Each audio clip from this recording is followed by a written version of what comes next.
tengah harapan masyarakat terlepas dari pandemi COVID-19, mutasi corona subvarian Omicron XBB justru terdeteksi di Indonesia. Kementerian Kesehatan memastikan terdapat 4 kasus varian tersebut pada awal November ini. 6 ribuan sampai 9 ribuan pasien setiap hari di Singapura. Kemudian kita evaluasi, kita punya sistem genome sequencing yang baik untuk menentukan apakah ada variasi dari mutasi baru virus-virus tersebut. Sehingga kemudian kita temukan adanya XBB varian baru yang seperti ada di Singapura. Sedang kita petakan, memang datanya masih belum lengkap untuk varian-varian tersebut, tapi artinya apa yang kita bisa ambil kesimpulan? Yang bisa kita ambil kesimpulan adalah bahwa walaupun sekarang angkanya masih sudah sedemikian rendah, angka kematian rendah, maka bukan tidak mungkin akan meningkat lagi di beberapa hari saat ke depan. Varian ini lebih banyak menyerang orang yang sama sekali belum pernah terinfeksi COVID-19. Selain itu, kelompok yang rentan terkena varian ini diantaranya orang dewasa muda dengan rentang usia 20 sampai 39 tahun, serta lansia di atas 70 tahun. Ada beberapa gejala yang ditimbulkan varian Omicron XBB ini, diantaranya pilek, nyeri tubuh, sakit kepala, batuk, dan sakit tenggorokan. Tim TV One mengabarkan.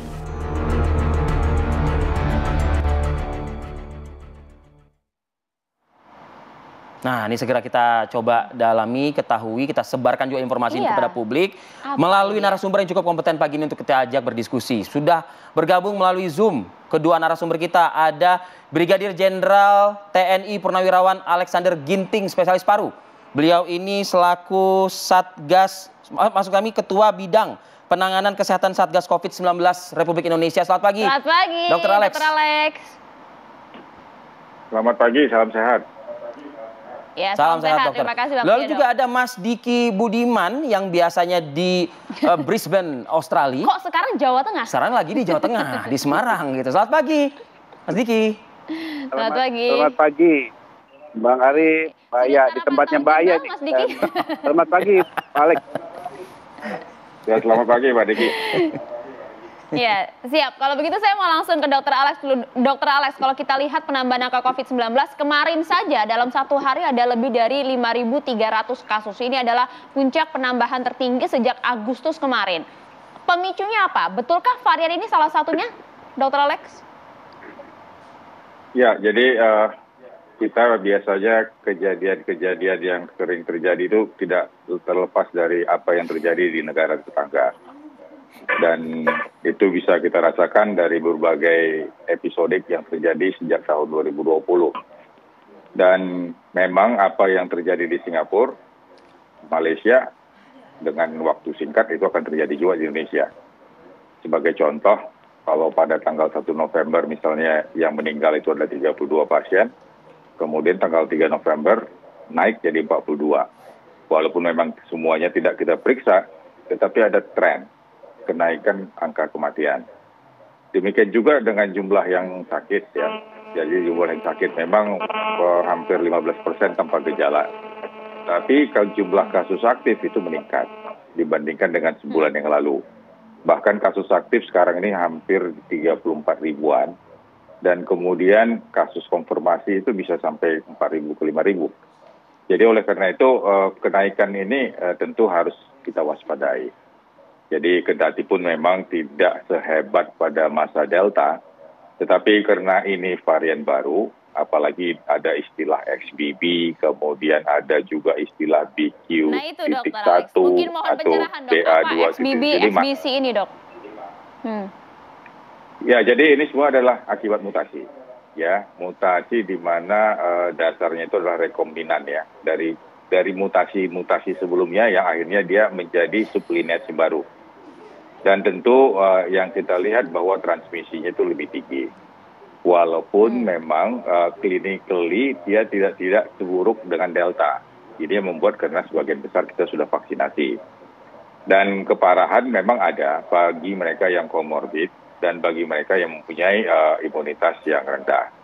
Jadi oleh karena itu, tanpa kita mempersoalkan apakah ini klinisnya ada atau tidak, tapi yang penting bagaimana kita bisa mencegah transmisibilitasnya. sehingga transmisi ini tidak bisa menguasai, akhirnya tidak bisa mengkontrol.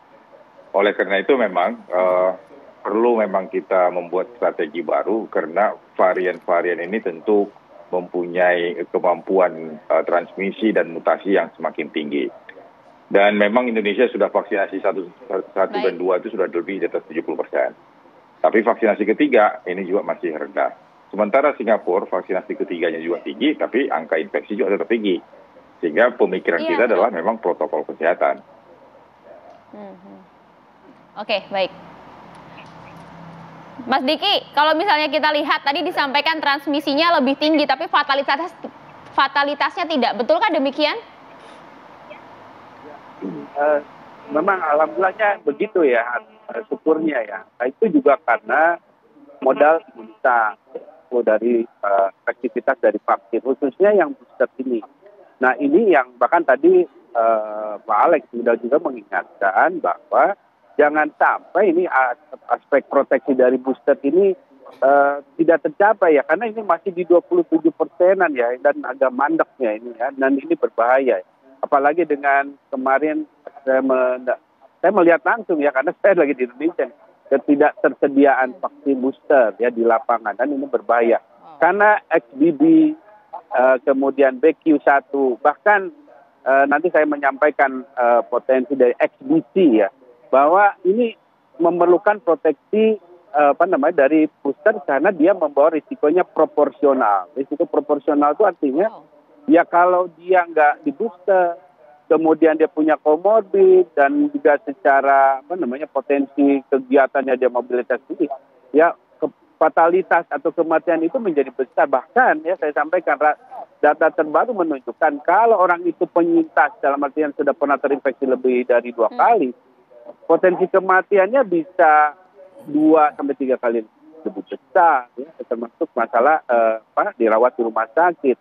Apalagi kalau bicara XBC ya, mudah-mudahan sih belum ya, karena data saat ini sih belum ya. Kalau tadi Ayah nanya tentang XBC ya, XBC ini kalau dulu kita ingat ada istilah populer Delta Crohn.